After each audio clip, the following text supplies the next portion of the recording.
got a little scrap pile going of that last veneer.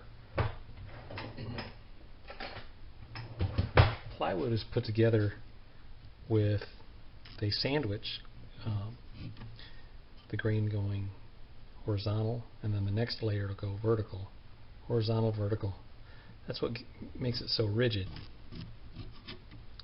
Now there is one type of plywood called wiggle wood, which is usually a 3-ply 3/8 Meranti out of Philippines, Indonesia, and it is laminated with all 3 veneers going horizontal. I think you can order it both ways. So it bends with the horizontal, or you can order it with the vertical going the 4-foot length.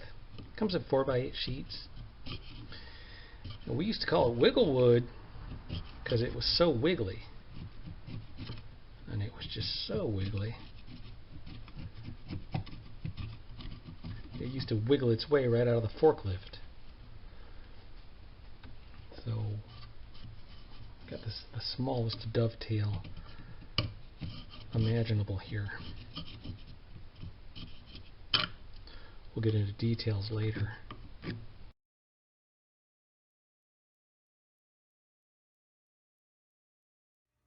Felt like I was putting on a horseshoe or something when I tacked this on. I used epoxy and some brad nails to build up this dovetail. And I think that was a 3/16 thick piece of hardwood. Yep, red oak, baby.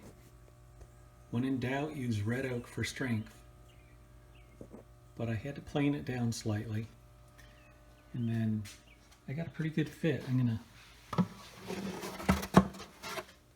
clamp that neck in and put a couple strings on it and see how I'm doing. So let's take a look here. This is my neck set table mount jig. It is a bag of sand with a long bar clamp, like a 36-inch, piece of thermoplastic and a strip of belt leather to keep it from denting the neck heel. This 12-inch bar clamp is just kind of holding the neck down in the pocket. There's no shims in here yet. I haven't even replaced the 14th fret yet. And what I can do is string up the guitar to full tension. That's E. That's a flat E. Alright. And I can see where my action is. I've got 7/64ths, which is a little too high on the bass side, and 2/64ths on the treble side, which is too low. But then when I look over here at the saddle, I'm seeing that this looks too high and that looks too low. So we're in the ballpark right now. We're already there. I think I'll take a couple more swipes off the heel with some sandpaper and then put in my shims onto the dovetail and work the fit a little bit. We're going to have ourselves a nice sounding and playing, one of a kind. And I can tell from this here that I don't need to place a wedge under here. I can just glue this right down and it'll be fine. The other thing this jig lets me evaluate is the string alignment. Is this E string a little too close to the edge maybe? Is this one too far this way? I say it looks perfect. You know, I like a little extra space on this side myself so I don't roll off the edge on the high E when I'm doing leads. And this side I don't roll off ever anyways. I mean, unless it's way too close, which in this case it's it might need a new nut. There might be something we can do up there with the nut.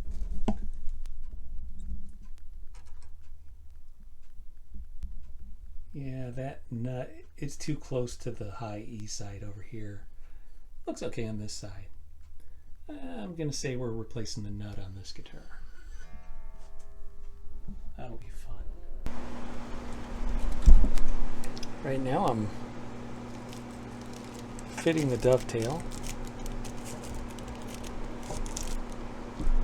Got my carbon paper there. So I've only got about a 1/16 of an inch to go.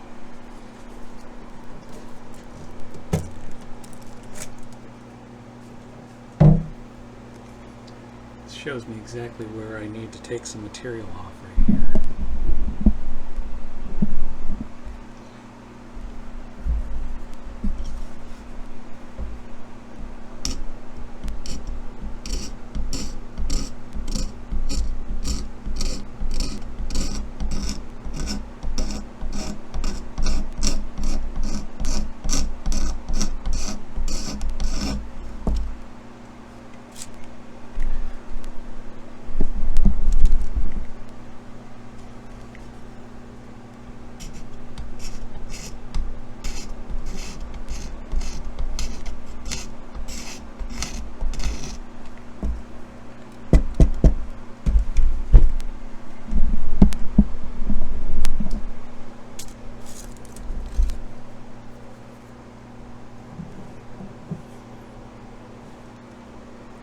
And once I put the glue in there, I should be able to squeeze it on home.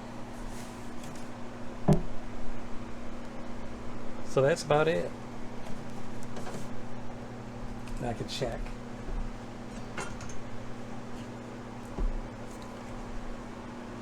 I'm going to check with my straight edge.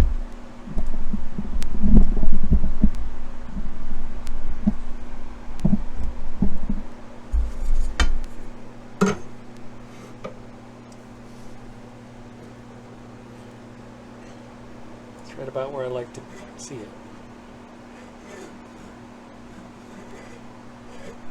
About a 1/16 of an inch above the bridge.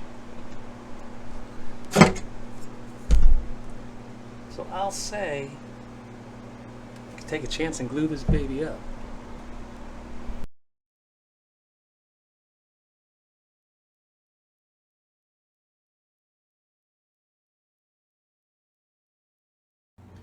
Pulled out the 14th and 15th fret because there is just a slight hump right here. I think it's best to take it out of the wood instead of off the top of the frets. But let me tell you guys, look at that. I couldn't make this stuff up if I tried. Crazy stuff that was inside of this guitar.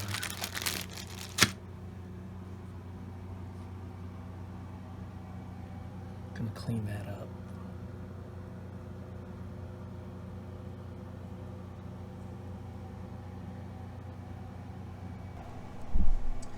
The edge of this ignition file works real good to clean up this old glue.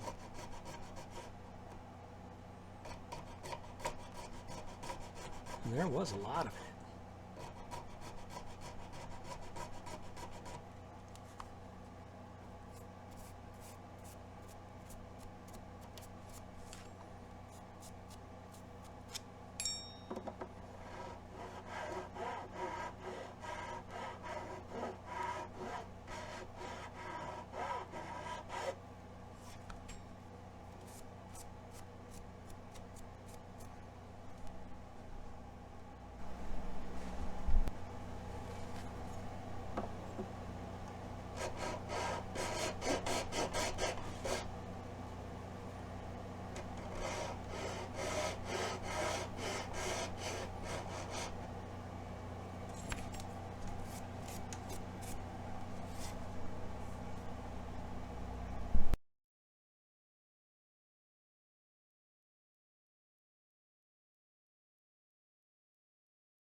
A little more craziness now.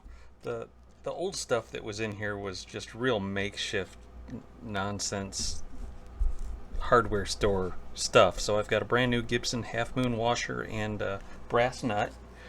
And the only way I can adjust it is with this 11/32 deep socket, because there's so much exposed threads there. The regular truss rod wrench will not work. So this does the trick though, and it's a It's such a thin neck that it adjusts very easily. It actually, you could almost call it kind of noodly. You know, the string tension pulls it this way and then the truss rod will pull it right back that way. So I went ahead and sprayed yesterday. I sprayed a couple coats of satin lacquer on the heel and kind of oversprayed it onto the sides. I had the back and the front taped off, so it looks nice, and it plays and sounds.